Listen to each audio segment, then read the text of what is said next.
Pozdravljeni. Danes so zopet na vrsti vaše pobude ter vprašanja. Skupaj bomo skušali dobiti odgovor, zakaj bo Mohamed Ben Sulayem ponovno izvoljen za predsednika FIE.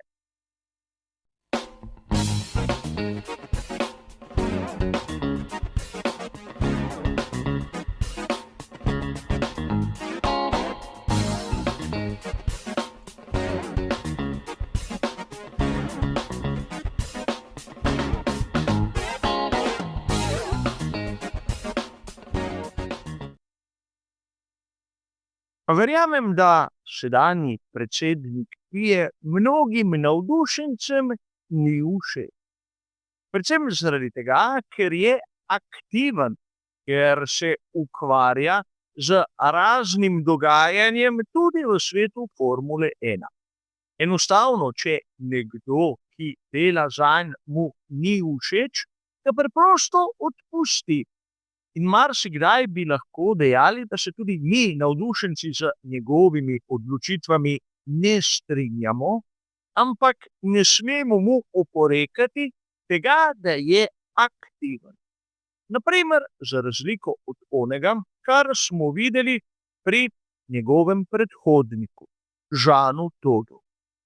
Če se spomnite, leta 2021 je bil predsednik Mednarodne avtomobilistične zveze, seveda Francoz, katerega ime je postalo znamenito tako pri Peugeotu kot predvsem pri Ferrariju.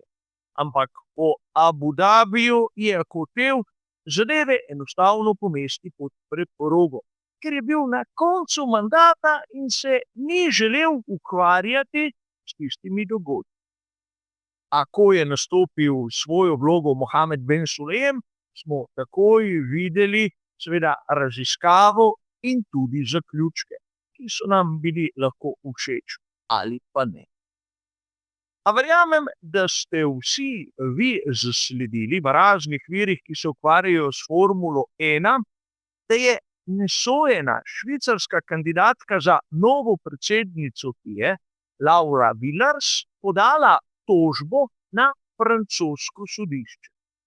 Najprej je treba pojasniti, zakaj je tožba dana v Franciji. Namreč FIA ima sedež v Parizu na znamenitem Place de la Concorde in spada seveda pod vpliv francoskih sodišč. In zakaj je bila podana tožba?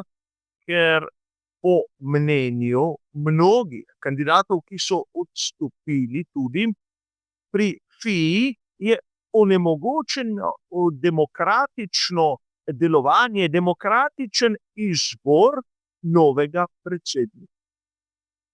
Verjetno ste zasledili tudi vi, da do sedaj so odstopili mnogi, med njimi Carlos Sainz, oče Carlosa Sainza mlajšega, in Tim Mayer, ki je sin Teddyja Mayerja, predsednika McLarena po smrti Brucea in seveda do prihoda Rona Dennisa. In treba je povedati, da pri FII gre za mednarodno organizacijo, ki v bistvu združuje vse tiste avtoklube, ki so posejani po svetu. In zato izbor novega predsednika ni tako enostaven, kot si marsikdo lahko na prvi pogled misli. Ni dovolj, da nekdo pride, ima tisti svoj program in zbere glasove in seveda, kdor na koncu doseže višjo številko, je novi predsednik. Še zdaleč ni tako enostavno. Vsak, ki si želi stati predsednik FIE, mora imeti ekipo, kar je po svoje tudi jasno. In če želi nekdo postati predsednik FIE, mora imeti ekipo 7 podpredsednikov, ki zastopajo vseh 6 regij, na katere je FIA razdelila svet. Torej, FIA kot svetovna organizacija hoče imeti pokrit celoten globus. In meni se zdi to demokratično. Ne smemo izpustiti dobesedno nobenega, kajti FIA ni samo Formula 1, reli, prvenstvo vztrajnostnih avtomobilov in tako naprej. FIA je mnogo več.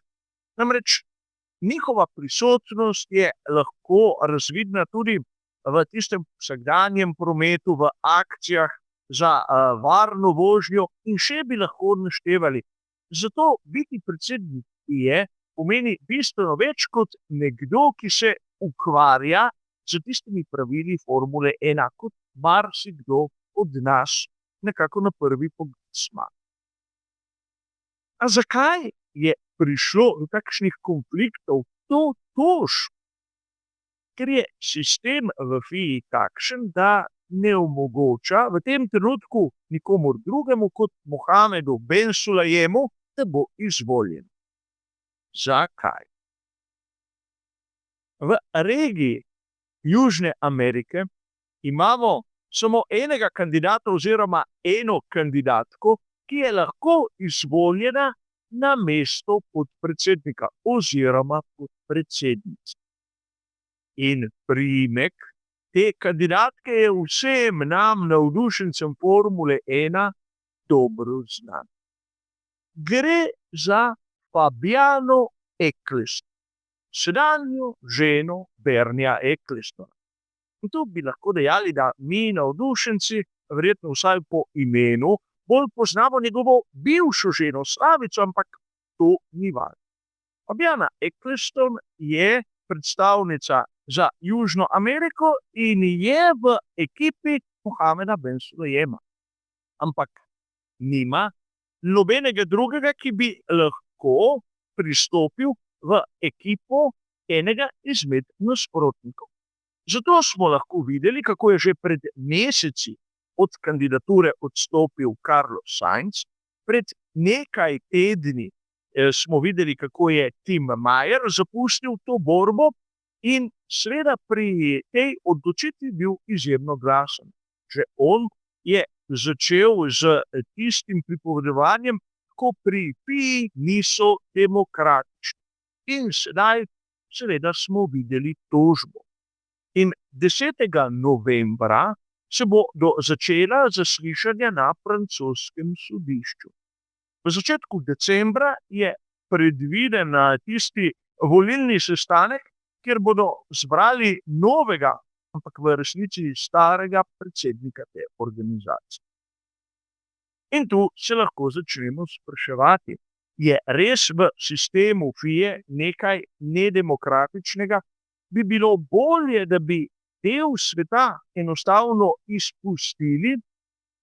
Strinjam se, da je malce čudno, kako imajo v Južni Ameriki samo eno kandidatko. Ampak po drugi strani, če je že situacija taka, zakaj jo niso, na primer, Tim Mayer, Carlos Sainz ali pa Lara Villars prepričali, da prestopi v njihov tabor in tako iz igre izloči Mohameda Ben Sulayema.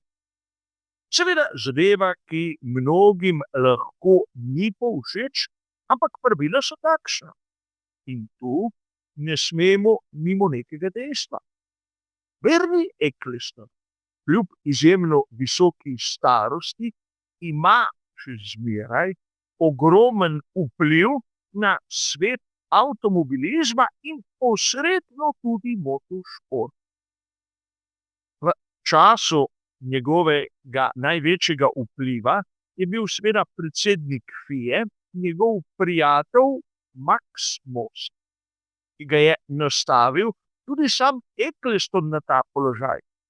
In lahko bi dejali, da predsednika FIE nastavlja še danes.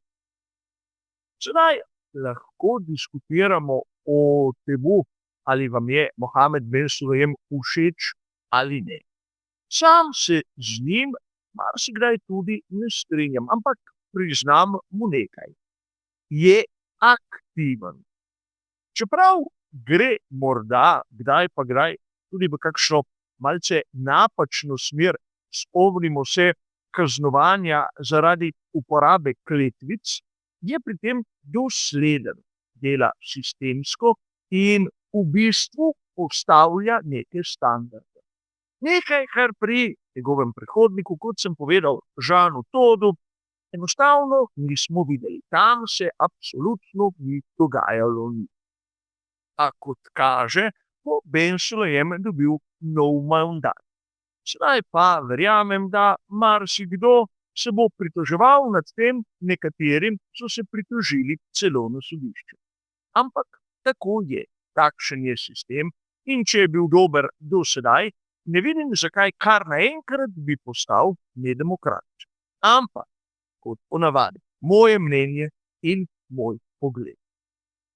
Upam, da sem tudi tokrat malce razjasnil situacijo in odgovoril na marsikatero vprašanje, ki ste mi ga zastavili. Zaenkrat bo to vse. Hvala za vašo pozornost in nasvidenje.